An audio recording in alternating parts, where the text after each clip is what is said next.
Bienvenue, Madame, Messieurs. Pays le plus industrialisé de l'Afrique subsaharienne vers les années 1960, la République démocratique du Congo venait juste après l'Afrique du Sud. Le pays comptait 9600 industries.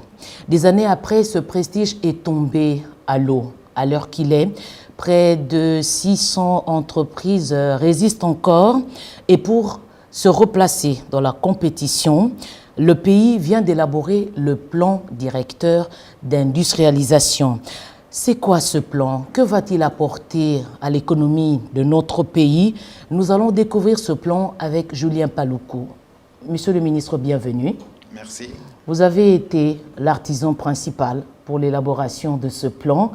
Alors, dites-nous un peu, comment on peut comprendre de manière brève le PDI?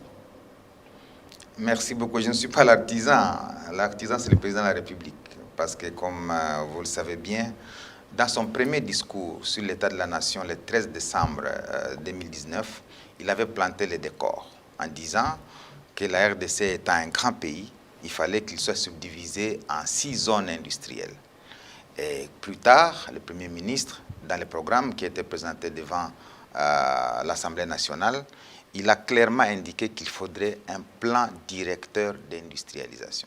C'est alors que nous nous sommes mis à l'œuvre parce que vous savez, dans l'ordonnance qui porte sur les attributions des ministères, l'élaboration de ce plan relève bien sûr du ministère de l'Industrie. Mais cela ne signifie pas que j'en suis l'artisan. Le concepteur principal, c'est le président de la République. Et moi, je n'ai été que l'ouvrier à côté d'autres Congolais, d'autres experts, des ministères, des consultants. Et in fine, nous avons élaboré ce plan. Mais pourquoi?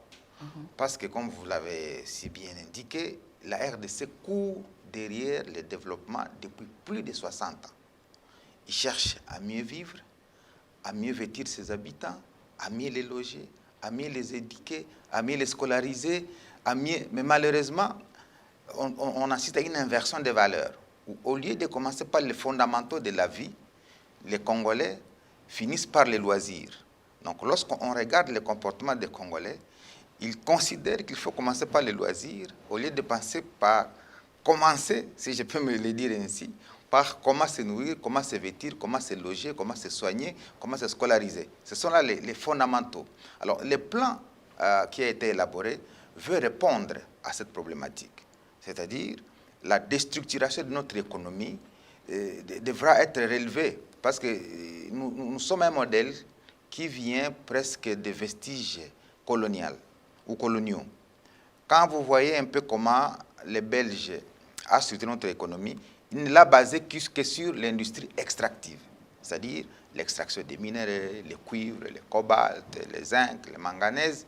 Mais lorsqu'on analyse à fond, c'était parce que lui avait besoin de ces minéraux qu'il nous a poussés vers cette industrie-là.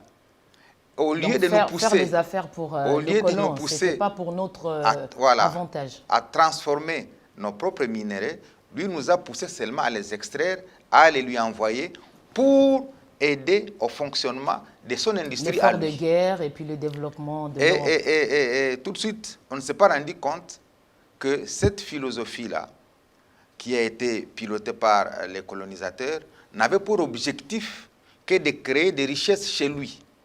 Et nous, il n'y a pas eu création de richesses. C'est ainsi que le modèle économique, depuis 1960, c'est un modèle appauvrissant. C'est-à-dire, il n'est créateur d'aucune richesse, il n'est créateur d'aucun emploi décent. La preuve, lorsque vous descendez dans les Katanga, vous voyez les jeunes gens dans les mines. Alors que les gens à qui nous envoyons ces minéraux, eux ne sont pas dans les trous. Eux, ils sont dans les usines, dans des emplois décents.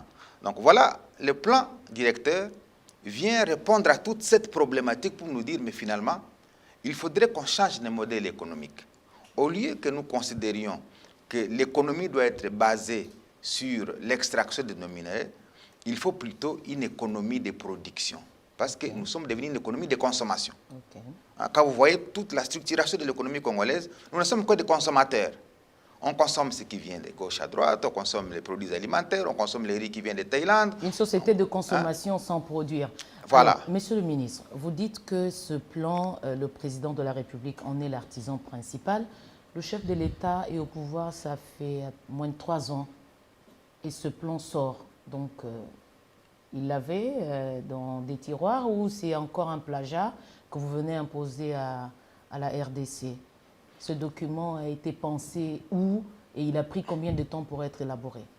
Oui, nous sommes là avec le président de la République. J'ai l'avantage d'avoir été reconduit dans le gouvernement. C'est qu'à l'issue du discours du président de la République et de l'adoption du programme à l'Assemblée nationale, nous nous sommes mis au travail. On a recruté un consultant, c'est Congo Challenge. On a fait travailler notre Bureau national d'études et de planification industrielle, qui est un bureau qui fonctionne au sein du ministère de l'Industrie. On a mis à contribution les fonds de promotion de l'industrie. On a mis à contribution toutes les directions d'études et de planification de chaque ministère. Vous savez, dans l'administration de chaque ministère, il y a une direction d'études et de planification. Nous avons mis à contribution tous ces cadres-là pour qu'ensemble nous puissions essayer un peu de réfléchir sur ces nouveaux paradigmes, ces nouveaux cadres de gestion de notre système industriel. Et donc, c'est depuis 2019 que la conception a été faite par le président de la République. En 2020, nous avons commencé par élaborer d'abord la politique industrielle, parce qu'on ne peut pas élaborer un schéma directeur sans qu'on ait une politique industrielle. Et donc, nous avons fait adopter au Conseil des ministres la politique industrielle de la RDC, parce que depuis 1960, on n'avait pas de politique industrielle. Mais attendez, depuis 1960, le pays existe sans plan et... Je dis bien sans politique industrielle. C'est la première fois que nous avons une politique publique au niveau du ministère de l'Industrie. Et pendant tout ce temps, comment évoluait le pays? Comment vous allez à l'étranger vendre la République? C'était juste de l'enfumage? Et c'est la raison pour laquelle on avait des difficultés de lever des fonds. Parce qu'à chaque fois que nous allions dans des organisations internationales, je prends même ici à côté de nous la SADC, on nous demandait, mais bien sûr, vous voulez lever les fonds, mais quel est votre plan? Par quoi est-ce qu'on veut commencer? C'est ainsi que quand nous sommes arrivés, nous avons essayé un peu de fouiller pour voir... Donc pendant tout ce temps, vous avez menti au peuple qu'il y avait une organisation structurée et vous faisiez de voyages, vous allez dans des conférences pour ne rien dire sur la République. Il n'y avait pas de boussole. Ce n'est pas qu'on mentait au peuple, c'est-à-dire peut-être les objectifs étaient ailleurs. Vous savez, chaque gouvernance décline ses objectifs. Et ici, nous sommes heureux de constater que dans la gouvernance qui est là depuis 2019, cette gouvernance a compris que la trajectoire qui va amener la RDC vers son développement passe par l'industrialisation. Avant, on a peut-être cru en cela, mais on n'a pas planté les jalons pour y arriver. C'est ainsi que nous, en y arrivant, sous l'impulsion du président de la République et du Premier ministre, nous avons planté les décors pour nous dire, eh bien, les modèles économiques que nous avions avant n'étaient pas de nature à permettre le développement de la RDC parce qu'il n'y avait pas un plan, il n'y avait pas une politique. Et ces deux instruments-là, notamment la politique industrielle et le plan, sont des instruments qu'on peut maintenant vendre partout à travers le monde pour nous dire, voici comment est organisé le schéma d'industrialisation de la RDC. Si vous voulez venir dans l'agroalimentaire, voici comment vous devez faire. Si vous êtes dans les textiles, voici comment vous devez faire. Si vous êtes dans les bois, comment vous devez faire. Si vous êtes dans les mines. Et nous avons fait une cartographie selon les espaces. Nous savons à l'heure qu'il est que si vous voulez venir au Katanga, voici l'orientation industrielle. Si vous voulez vous installer à l'Équateur, voici l'orientation industrielle. Si vous voulez vous installer dans l'espace Bandundu, voici l'orientation industrielle. Et donc, chaque espace a les caractéristiques, a les profils économiques et a l'orientation industrielle. À ce moment-là, l'investisseur en arrivant au Congo, il peut se dire, moi je suis dans les bois, je m'installe à Kisangani parce que j'ai une matière première à Kisangani. Ou alors, moi je suis dans la fabrication de pneus, je sais qu'à l'Équateur, il y a les VA, je vais commencer à transformer le latex en caoutchouc et du caoutchouc en pneus. Moi je suis dans les mines, je vais m'installer à Lubumbashi parce qu'aujourd'hui, nous exportons le cuivre alors que c'est le cuivre qui nous aide à fabriquer les câbles électriques. Mais au lieu de les produire au Congo, nous amenons le cuivre en Europe et nous allons encore en Europe pour aller acheter les câbles électriques pour notre électrification. Et ce plan prévoit comment on peut traiter ça localement, donner la valeur ajoutée ici, dans ce plan-là que vous nous vendez? Alors, le plan, c'est un document qui vous retrace toutes les opportunités qu'on offre aux investisseurs, nationaux et étrangers, pour dire, vous avez longtemps procédé par des importations, parce que nous sommes un pays qui importe pour 6,5 milliards de dollars chaque année. Alors nous nous disons non, Nous avons relevé la facture de 6,5 l'importation. milliards, vous importez, le pays importe quoi Les pays importent d'abord les produits agroalimentaires, c'est-à-dire ce que nous mangeons, nous l'importons. Ici, il y a un débat au niveau du gouvernement sur la réduction des surgelés, les congelés. Comment un pays comme la RDC, 60 ans après, nous devons nous disputer d'acheter un quota en Namibie? Nous devons acheter les quotas d'importation des poissons. Ce n'est pas une contradiction. Quand le pays ne sait pas produire et veut imposer, ce n'est pas votre secteur de compétence, mais vous êtes membre du gouvernement, c'est ça la contradiction. Le pays a du poisson, a tout ce qu'on importe, mais on n'arrive pas à produire ça localement et on veut imposer aux autres un prix qui pour eux est de l'inconfort. Oui, tout à fait. C'est parce que nous sommes dans une trajectoire. On doit commencer par là. C'est-à-dire aujourd'hui, on impose les quotas de production ou de pêche des poissons. Aujourd'hui, nous allons acheter pour 30 millions de dollars, le gouvernement. Pour 30 millions de dollars, on va acheter les quotas auprès de la Namibie.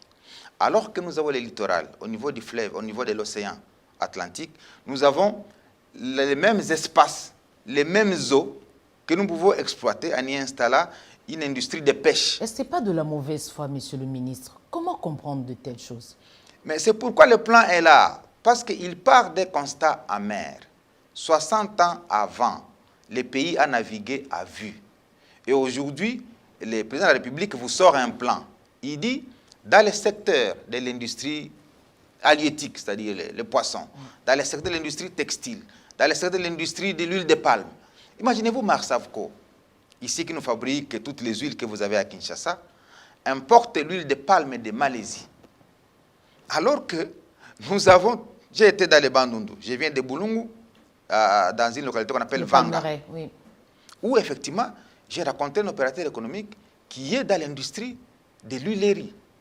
C'est-à-dire, il veut transformer l'huile de palme en huile palmiste, en huile brite, et puis à produire des huiles que vous importez de partout ailleurs. Voilà les genres d'activités que désormais le plan est en train de recenser pour que le gouvernement, au-delà d'encourager les gens à aller à l'extérieur, le gouvernement encourage plutôt les opérateurs économiques qui cherchent à créer les richesses au niveau local, qui créent de l'emploi. J'ai été dans les Bandundu, la seule unité de production de l'huile de palme a déjà engagé 350 personnes. Et d'ici 2024, s'il reçoit un financement de 2 300 000 $, il va être à 3 000 employés. Imaginez-vous, si nous encourageons 10, 15, 100 entreprises comme celle-là, avec 3 000 employés, déjà nous serons à 30 000 employés pour les 10 entreprises. Si c'est 100 entreprises, on est à 300 000 Congolais qui sont employés au niveau local. Et donc, ce plan-là essaie un peu de recenser toutes ces activités pour se dire, non, on doit en finir avec la politique d'importation. Parce que lorsque nous importons suffisamment de biens, nous exportons nos devises. Parce que quand vous allez acheter à l'extérieur, vous y amenez des devises. Tandis que si nous encourageons la production au niveau local, la monnaie va être renforcée et notre économie va être forte. Et le budget va passer désormais d'un budget minable de 5 ou 10 milliards à un budget de 25-30 milliards. Ce plan, monsieur le ministre, vous le chiffrez à combien et comment est-ce qu'on peut mobiliser le financement pour réaliser cela? En combien de temps? Le plan directeur d'initialisation est chiffré à 58,3 milliards de dollars. C'est un chiffre qui fait réfléchir beaucoup de gens. 58 milliards de dollars. J'ai eu des gens qui ont réagi en disant, mais ce n'est pas possible. Vous n'avez qu'un petit budget de 5 milliards, mais vous réfléchissez en termes de 58 milliards. Mais je vais vous donner des chiffres clairs pour vous apaiser. La France, chaque Français naît avec une dette de 31 660 €. Chaque Français. Donc, il naît à crédit déjà. Voilà. Chaque Américain naît avec une dette de 65 000 $. Chaque Américain. Chaque Japonais naît avec une dette de 97 000 $. Maintenant, prenez les 58 milliards parce que ça fait réfléchir. Nous sommes 100 millions d'habitants. Et le Congolais naît avec... Maintenant, je vais vous faire le petit calcul. Nous sommes 100 millions d'habitants et nous voulons lever 58 milliards. Si vous divisez 58 milliards par 100 millions d'habitants, c'est que ça représente 583 $. Donc ici, nous voulons que chaque Congolais puisse avoir une dette de 500 $ sur 10 ans. Est-ce que si nous levons 58 milliards pour que chacun considère qu'il s'endette en raison de 583 $ sur 10 ans, est-ce que c'est un problème? Parce que si vous réduisez cette dette... Vous commencez par où? Les Américains ont un état d'esprit. Tous les peuples que vous venez de citer, de prendre un exemple. Mais les Congolais, vous commencez par où? Mais c'est cet endettement à la naissance. C'est cet état d'esprit que nous voulons créer, qu'on est en train de créer aussi Ça se crée par chez les Congolais. Une baguette magique? Non, c'est un processus. Maintenant, le fait d'organiser une émission avec vous aujourd'hui, ça permet à des Congolais de se dire, ah bon? Donc, même 58 milliards, ça ne représente que $500 par habitant. Oui, mais les endettements, que chaque fois le pays a contracté telle dette, il faudrait payer, c'est aussi des endettements. On a eu le point d'achèvement, c'est encore des endettements. Et aujourd'hui, vous nous présentez des nouveaux endettements pour le pays imaginaire. C'est encore un poids. La politique d'endettement va avec la politique de gouvernance. Si la gouvernance est mauvaise, il faut craindre l'endettement. Si la gouvernance est bonne, il ne faut pas avoir peur de l'endettement. Et chez nous, on est de quel côté? Pourquoi? On est de quel côté? Parce que les plans directeurs vous donnent des composantes. Comment on va consommer ces 58 milliards? Il y a la composante infrastructure routière, il y a la composante infrastructure aéroportuaire, il y a la composante infrastructure ferroviaire, il y a la composante infrastructure portuaire, il y a la composante infrastructure énergétique et il y a la composante zone économique spéciale. Lorsque vous voyez les coûts de chaque composante, on sait tout de suite vous dire, par exemple, que toutes les zones économiques spéciales qu'on veut installer en RDC nous coûtent 1,9 milliard de dollars. Si nous voulons, à côté, à part la centrale hydroélectrique d'Inga, si nous voulons construire des centrales hydroélectriques sur l'ensemble du territoire national, dis-moi celles qui sont prioritaires, il nous faut 2,2 milliards de dollars. Si nous voulons construire les routes, toutes les routes, y compris les routes de recette agricole, les routes prioritaires, il nous faut 21 milliards de dollars. Donc les affectations sont déjà faites dans le plan. C'est-à-dire, on n'a pas de crainte à dire, en enlevant les 58 milliards, ça va tomber dans les mains de Julien Paluku, il va commencer à les consommer. Non, parce que déjà les composantes sont les consommatrices de ces 58 milliards. Et pourquoi on ne peut pas avoir peur de prendre 58 milliards? Parce que lorsqu'on a construit les routes, imaginez-vous construire 21 000 km de routes pour assurer l'interconnexion de toute la République. Ces routes-là vont être facteurs de création de nouvelles richesses.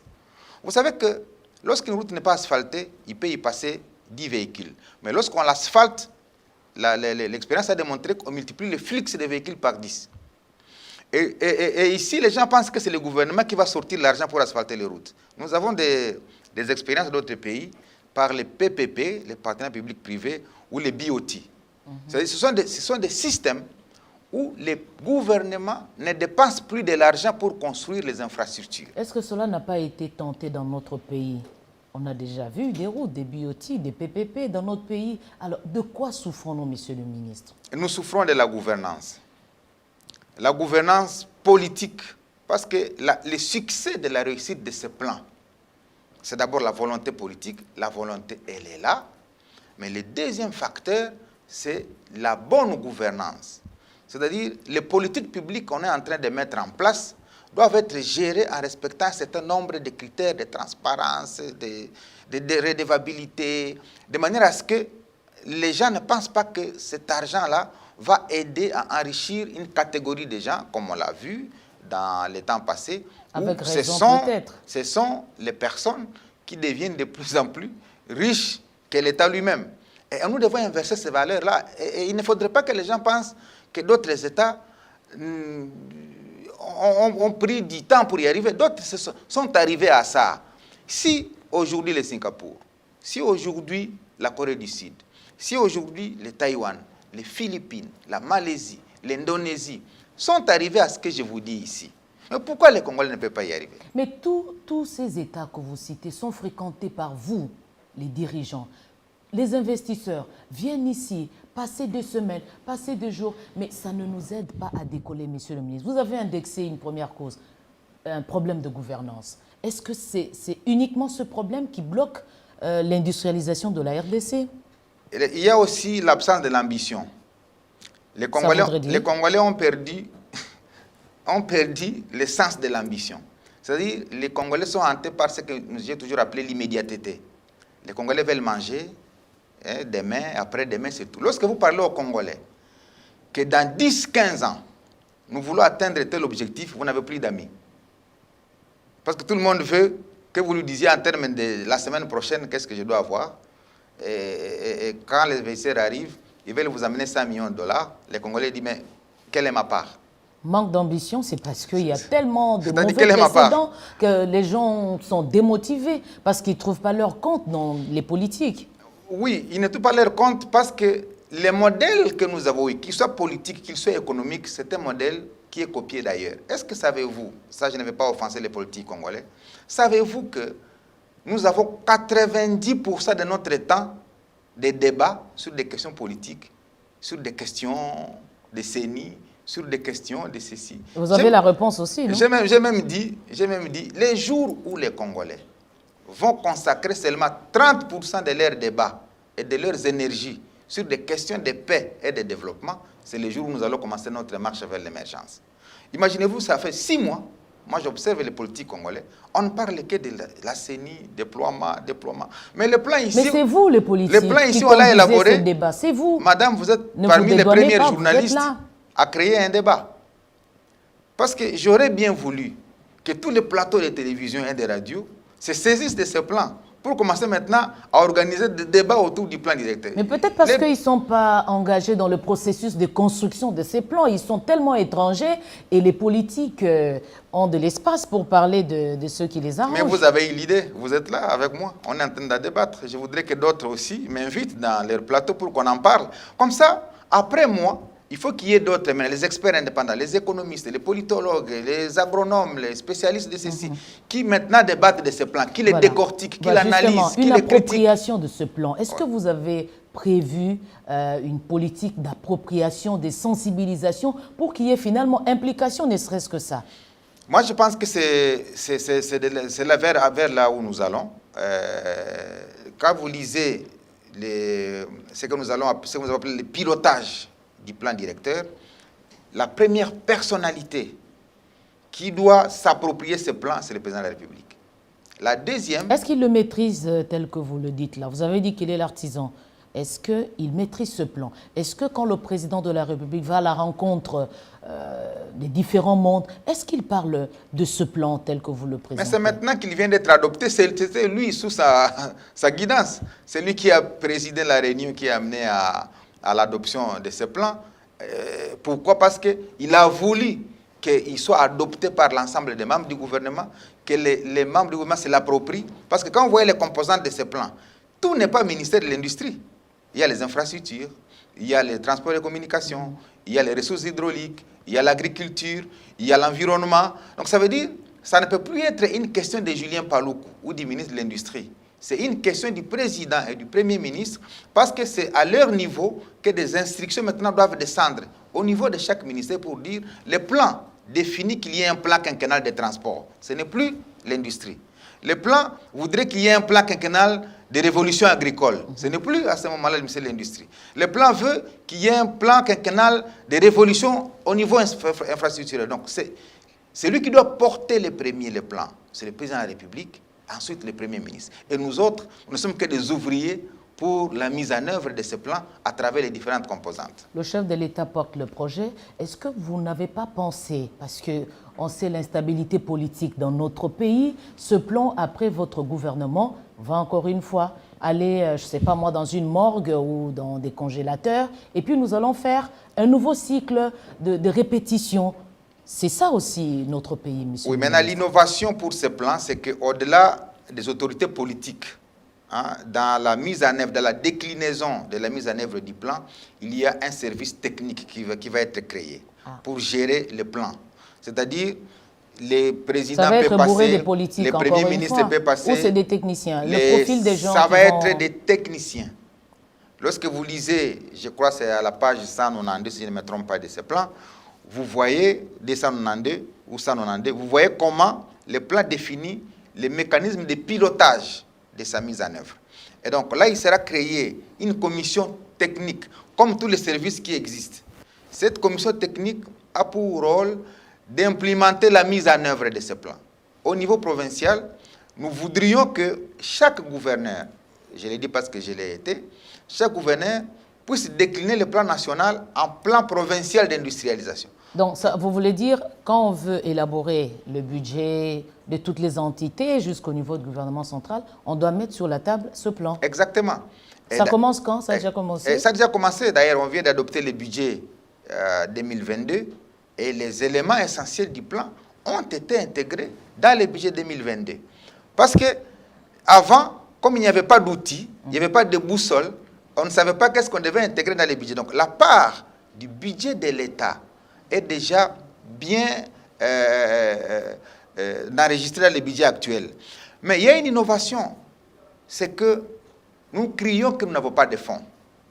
C'est ça le problème, c'est vous qui nous dites ça. Ce plan ici nous amène à nous interroger sur tous les fonds qui ont été créés. Vous savez, le FPI, Fonds de promotion de l'industrie, a été créé en 1989. Aujourd'hui, ça fait 32 ans. Et je peux se poser la question, quelle promotion de l'industrie a-t-on fait? Alors qu'il y a chaque jour de l'argent généré par les fonds. Il y a le Fonds national d'entretien routier, le FONER, qui a été créé pour l'entretien des routes. Est-ce que les routes sont entretenues? On vient de créer, il y a quelque temps, les fonds miniers de génération future. C'est des prélèvements sur les redevances minières. Alors, ce plan ici donne une orientation sur l'utilisation de tous ces fonds. Pour dire que ce soit les FPI, que ce soit les FONER, que ce soit les fonds de génération future, que ce soit d'autres fonds, le président de la République estime qu'on doit les considérer comme un package et les orienter vers les secteurs porteurs de croissance pour cesser d'être des fonds qui alimentent les individus. Donc, des outils comme celui qui vient d'être élaboré sont des outils importants qui demandent, comme vous l'avez dit, une appropriation au sommet de l'État et par tout le monde. Et si on accompagne la mise en œuvre de ce plan, d'ici 10 ans, je l'ai dit bien d'ici 10 ans, on peut être ces dragons africains ou ces tigres africains comme le sont d'autres à travers le monde. D'ici 10 ans, avec les mêmes universités, avec la même compréhension de la population, avec les mêmes instabilités politiques, vous comptez sur quoi? Quelles sont les chances de ce plan pour réussir tel que vous proposez le délai de 10 ans? Vous l'avez si bien dit, le premier élément, il faut la stabilité politique, parce que l'argent n'aime pas les bruits des bottes, c'est tout à fait normal. Il faut une stabilité au niveau sécuritaire.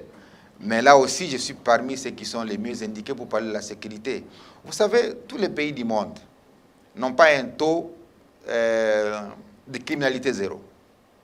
Hein, tous les pays du monde. Vous arrivez aux États-Unis, vous arrivez en Afrique du Sud, vous arrivez au Sénégal, vous arrivez en France, il y a toujours une criminalité. Mais chez nous, la criminalité qui existe prend tellement de l'ampleur que des gens qui ne veulent pas de notre pays sont arrivés à nous citer comme la capitale mondiale du viol.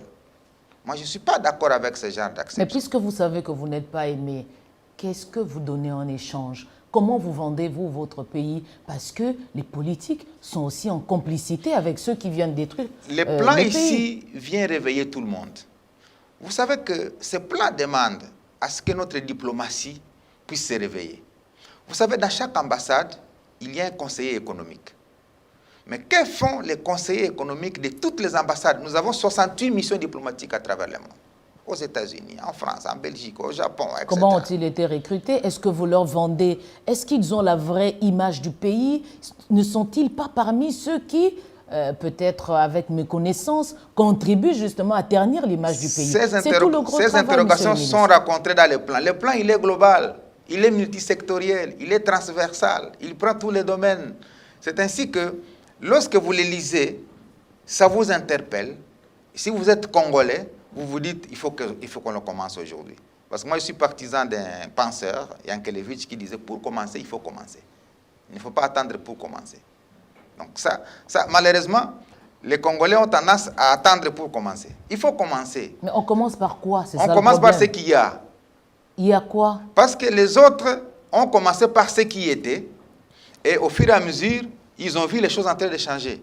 Mais nous pensons qu'il faut attendre qu'on nous dise qu'il faut un coup de sifflet pour dire le développement commence. Non, le développement ne commence pas. Vous êtes en train de dire, monsieur le ministre, souvent on dit que les Congolais ne travaillent pas. Qu'est-ce que vous entendez quand on dit que les Congolais ne travaillent pas?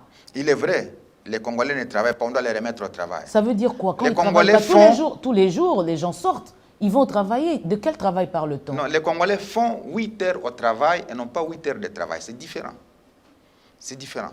Et ce que nous devons faire, c'est de ramener les Congolais à la législation qui nous pousse à faire 8 heures de travail et non pas 8 heures au travail. Les gens sont au travail pendant 8 heures.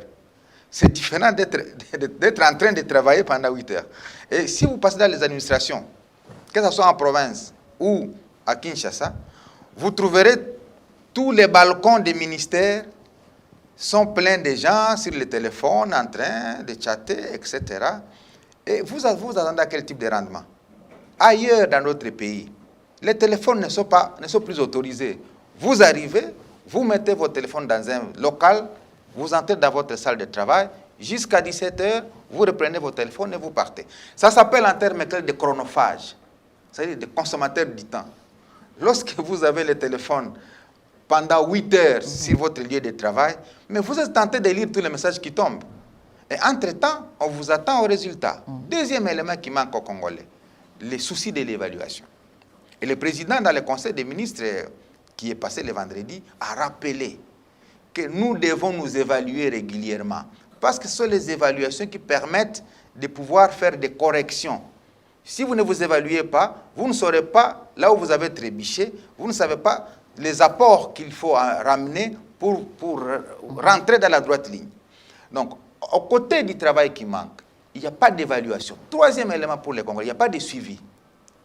C'est-à-dire, on élabore des politiques, on met en place des systèmes de gouvernance, mais on n'assure pas le suivi pour qu'on se rassure que ce qui a été planifié va être atteint.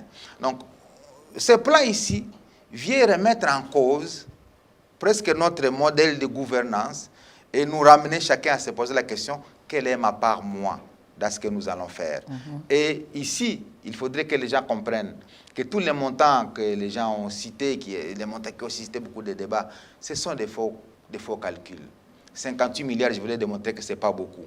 J'ai fait une autre analyse en disant, la RDC, c'est 2 345 000 km², ou 409. C'est 80 fois plus grand que la Belgique, notre pays. 80 fois plus grand que la Belgique. C'est-à-dire, si vous voulez savoir la dimension de ces 58 milliards, vous les divisez par 80, vous avez la demande de la Belgique. Et si vous divisez 58 milliards par 80, vous avez autour de 700 millions de dollars. Alors, si la Belgique demande pour son industrialisation 700 millions de dollars, en quoi cela peut être un scandale? Voilà des questions. C'est prenable. Voilà, c'est prenable. Et d'ailleurs, je peux même courir le risque de dire que 58 milliards, c'est encore minime. C'est minime, monsieur le ministre. Vous avez été ministre de l'Industrie. Je vous ai vu aller inaugurer des zones économiques spéciales, Maluku et tout ça. C'était encore une fois de l'enfumage. Ces zones n'ont jamais démarré et puis vous en menez un plan. Les zones économiques spéciales sont parmi les composantes du plan. Mais ça ne marche pas, les quelques zones que vous avez inaugurées. Mais je vous invite à aller à Maluku. C'est-à-dire, quand on met en place une zone économique spéciale, ce n'est pas que lorsqu'on a accordé les statuts à la zone commence. Et il y a un ensemble d'activités qui doivent s'installer à l'intérieur de la zone. D'abord, il fallait qu'après les statuts de la zone, nous puissions faire adopter au niveau du gouvernement les décrets qui portent sur les avantages à accorder aux investisseurs, parce qu'aucun investisseur ne peut arriver dans une zone s'il ne sait pas qu'est-ce qu'il va gagner. 3, il faut un minimum d'infrastructures à construire à l'intérieur de la zone. C'est-à-dire, vous n'allez pas construire une zone économique spéciale sans des routes à l'intérieur, sans l'électricité, sans l'eau. Mais tout ça, c'est connu, vous planifiez. C'est à peine que le gouvernement congolais a sorti 20 millions de dollars pour la zone économique spéciale de Maluku. Ces fonds sont déjà disponibles au niveau de la banque et c'est la cellule de gestion des fonds des États fragiles qui est localisée au niveau du ministère des Finances qui gère ces fonds pour pousser effectivement à ce que la zone économique spéciale de Maluku puisse commencer. Et je peux vous dire que d'ici le mois de novembre, on va procéder maintenant au lancement de la première pierre. En novembre dernier, le Premier ministre est allé remettre la zone à l'aménageur. Ce n'était pas encore la construction et la mise en œuvre, c'était la remise de la zone ou du site des Maluku à la ménagère pour lui dire, eh bien, le gouvernement vous accorde les sites. En fait, la question, Vous pouvez déjà c'est y juste commencer. pour savoir, est-ce que la RDC est prête à adhérer à des structures comme ça? Parce qu'à côté, je peux aligner la ratification de l'ECAF. Beaucoup ont encore peur aujourd'hui, se disant que la RDC dans cette zone risque de servir de déversoir. Quel est votre avis, monsieur le ministre? C'est la crainte de servir de déversoir qui nous pousse effectivement à actionner les plans directeurs d'industrialisation. Parce qu'effectivement, lorsque vous voyez les comportements d'autres États qui nous entourent, ils commencent à installer des unités industrielles aux frontières de la RDC. Parce qu'ils visent les marchés congolais. Nous sommes 100 millions d'habitants, et nous sommes 100 millions de consommateurs. Et donc, si nous, on n'a pas une politique industrielle agressive, effectivement, avec l'avènement de la ZLECAf, nous allons être les marchés des autres. Voilà pourquoi ce plan ici dit non, attention. Nous sommes une société, une économie de consommation. Il faut nous transformer en une économie de production. Parce que sinon, nous allons être les consommateurs de produits venant d'ailleurs, et donc les créateurs d'emplois dans d'autres pays, et les créateurs de richesses dans d'autres pays. Donc, alors, le plan vient nous interpeller pour dire non, attention, commençons maintenant. Nous avons les fonds, nous avons les budgets, mais aussi nous avons les partenaires. Parce qu'aucun pays ne peut évoluer en vase clos. Mais pour qu'on attire les partenaires, il y a des préalables tels que je les ai cités ici, parmi lesquels, un autre préalable que je n'ai pas cité, c'est l'amélioration du climat des affaires. Parce que notre système de fiscalité n'attire pas suffisamment de gens pour venir chez nous.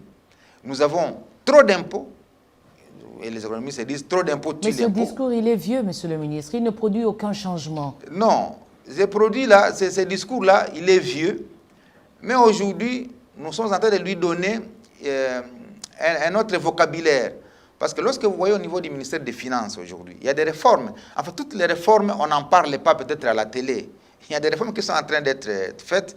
Je vous demandais d'approcher aussi les ministères sectoriels pour que chacun dise quels sont les types de réformes qui sont en train d'être faites au niveau sectoriel pour que vous compreniez que peut-être d'ici 5, 10 ans, si nous restons sur la même trajectoire, je peux vous rassurer que les Congolais peuvent se dire on a eu un gouvernement de Warriors qui a pensé un plan et aujourd'hui on commence à voir les fruits.